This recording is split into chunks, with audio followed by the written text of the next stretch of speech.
le Fuchsbau ou le renard rusé. Salut à tous chers amis Grimster, aujourd'hui nous sommes de retour afin de parler d'un nouveau Wesen, le Fuchsbau. C'est l'un des Wesen, sinon le Wesen le plus mignon de la série, et l'espèce nous ayant donné l'un des personnages les plus importants de la Team Grimm, c'est-à-dire Rosalie Calvert. Plongeons un peu dans les détails de cette espèce. Le mot Fuchsbau est composé de Fuch qui veut dire renard et Bau qui veut dire tanière. En gros, Fuchsbau veut dire la tanière du renard. À quoi ressemble un Fuchsbau quand il vogue? Lorsqu'il se transforme, les caractéristiques du renard roux deviennent plus apparentes. Leur fourrure rousse et duveteuse, tachetée de blanc ou de noir, pousse tout le long de leur corps.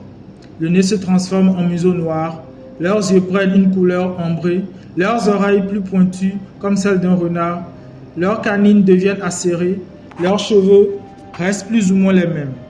Leur vogue est souvent considérée comme plus esthétique. D'ailleurs, dans la série, avant de révéler leur forme Wesen à Juliette, Rosalie a préféré se présenter avant Monroe, sachant que la forme d'un Bloodbath est plus effrayante. Les Fuchsbau, contrairement aux Bloodbaden et certains autres Wesen, ne sont pas dotés d'une force surhumaine. Ils évitent les affrontements directs et préfèrent les embuscades et attaques surprises. Par contre, quand ils sont forcés de se battre, leur morsure est redoutable. D'ailleurs, ils sont très bien connus dans le monde Wesen pour cela. Monroe a de nombreuses fois prévenu Nick de compter ses doigts après avoir salué un Fuchsbau. Aussi, Freddie Calvert, le frère de Rosalie, a mordu l'un de ses assaillants à la cheville et lui a déchiré un bout de peau. Rosalie, après s'être faite enlever par des enfants et ligotée, a réussi à mâchouiller et couper la corde avec ses canines. Cela démontre une force de morsure incroyable. Pour mettre tout cela en perspective, un humain adulte normal a une force de morsure de 300 à 700 newtons, suffisant pour mâcher des aliments crus. Mais un Fuchsbau est capable de mâchouiller et découper une corde faite en chanvre. Cela demande une pression incroyable et des dents tranchantes comme des lames. En effet, la force estimée pour trancher une corde en chanvre de diamètre standard varie entre 2000 et 3000 newtons, soit 4 à 6 fois la force de morsure d'un homme et quasiment égale à celle d'un jaguar. Pas étonnant que Monroe s'en méfie. Mais outre leur morsure, les Fuchsbau naturellement stratégiques sont extrêmement furtifs. Comme l'a démontré Deetta Calvert quand elle se faufila derrière Monroe, le prenant par surprise. Il faut rappeler que Monroe n'était pas sur ses gardes et avait un peu l'esprit ailleurs.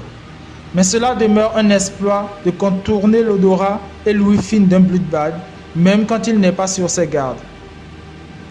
Afin d'y arriver, Deetta Calvert a dû faire preuve d'un excellent contrôle de sa posture afin de redistribuer son poids et minimiser la pression sur le sol. Calculer chacun de ses pas, éviter des branches et des feuilles mortes qui craquent, définir la direction du vent afin de réduire le risque de se faire détecter par l'odorat et surtout supprimer l'instinct hostile afin de ne pas déclencher l'instinct prédateur de Monroe. En gros, la furtivité d'un Fuchsbau est un talent naturel peaufiné par des siècles d'évolution dans un univers Wesen où leur espèce devra survivre aux Wesen plus puissants physiquement. De plus, les Fuchsbau sont eux aussi dotés d'un odorat surdéveloppé, aussi bon que ceux des Bloodbath. Que représentent les Fuchsbau dans le monde Wesen? Reconnus comme des menteurs par la communauté, les Fuchsbau peuvent se retrouver dans des combines douteuses. Le frère de Rosalie, Freddie Calvert, trempait dans du trafic d'organes humains. Rosalie était elle aussi une accro à la drogue. Étonnamment, la famille Calvert reste quand même un pilier de la communauté. En effet, Rosalie et son frère avant elle servaient de relais entre les Wesen de Portland et le Concile. Leur rôle est d'informer le Concile de toute infraction au code d'honneur des Wesen et de faciliter la tâche aux agents Wesen envoyés par le Concile afin de gérer les situations qui leur ont été notifiées.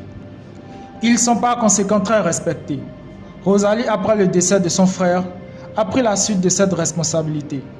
Dans cette position, elle eut énormément de mal à prendre certaines décisions. En effet, Elle était tenue de contacter le concile dès qu'il y avait un cas menaçant la sécurité de la communauté Vécène, ce qui venait à envoyer un agent du concile éliminer la menace. Sur certaines situations, c'était plus simple, comme le cas des braquages de banques opérés par des Vécènes en total vogue en plein jour. Par contre, dans le cas du jeune Daniel Curry, un enfant atteint d'une maladie appelée Grausen et faisant penser à une possession, Rosalie fut moins enclin à coopérer avec le concile car cela revenait à envoyer un assassin éliminer un enfant. Ce fut même à la base d'un petit différend entre elle et Nick. Rosalie partageait entre sa responsabilité envers sa communauté et son empathie pour le gamin, fut moins coopérative avec Alexander, l'envoyé du concile. Elle hésita donc à lui donner toutes les informations nécessaires pour trouver l'enfant. Ceci permit de gagner du temps et de trouver un traitement avec l'aide de Juliette. En gros, le rôle de Rosalie en tant que point de relais du concile Vécène la met en conflit dans certains cas avec ses propres valeurs. Cependant, elle demeure un pilier important de la team Grimm. Bienveillante, loyale, courageuse, sa connaissance des herbes, des potions est immense. Elle a sauvé plus d'une fois nos protagonistes. De plus, elle a un bon crochet du droit. Bref, Rosalie Calvert est notre Fuchsbau préféré, mais surtout, elle représente l'archétype du Fuchsbau évolué. Tout comme Monroe, elle prouve qu'il est possible de surpasser les stéréotypes et d'ouvrir de nouvelles portes pour soi et ses semblables. Merci infiniment d'avoir suivi. Merci infiniment mes chers amis de m'avoir suivi tout au long de cette vidéo. J'espère que ce profil du Fuchsbau vous a plu. À la semaine prochaine pour un nouveau Vécène.